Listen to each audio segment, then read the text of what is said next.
大家好，我是彩虹。现在山药大量上市，来和我一起做既简单又营养健康的山药糕吧。首先准备400克山药，改刀切成段儿，这个重量是去皮后的重量。装入盘中，上锅蒸熟，水烧开后蒸25分钟左右就差不多熟了，不要蒸得太烂，否则不容易成型。将蒸熟的山药倒入到大碗中压成泥，尽量压得细腻一些。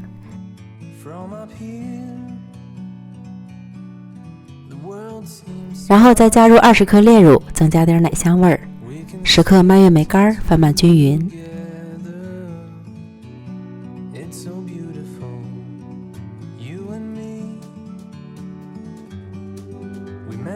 先放一旁备用。前几天做的枣泥馅还剩了一点，有180克左右，今天正好利用起来，两面都铺上保鲜膜，将红枣泥擀成小方形，因为我用的容器是方的，这个馅料要按照自己的容器形状大小来擀。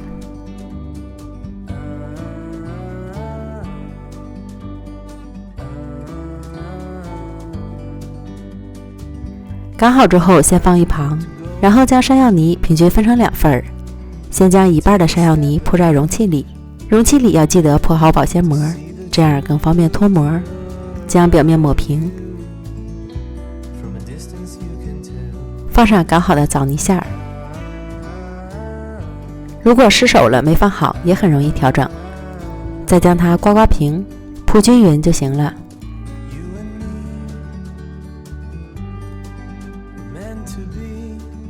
再把另一半的山药泥也擀成同样大小，平铺在枣泥上。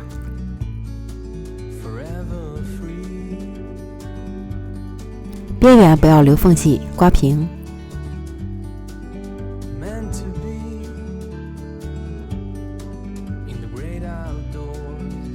再用保鲜膜包好。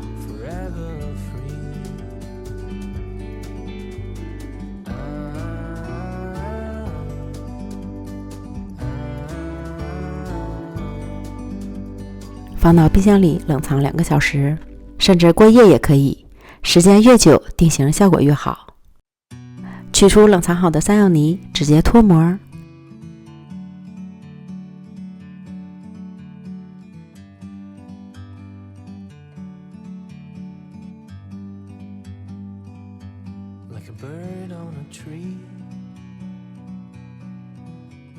表面再撒一些炒过的椰蓉和蜂蜜。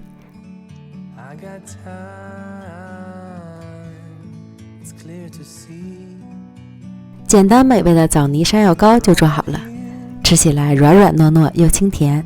山药泥中加了一些蔓越莓干，正好可以中和一下枣泥馅的甜度，口感更加丰富。既简单又营养健康的枣泥山药糕，老少皆宜。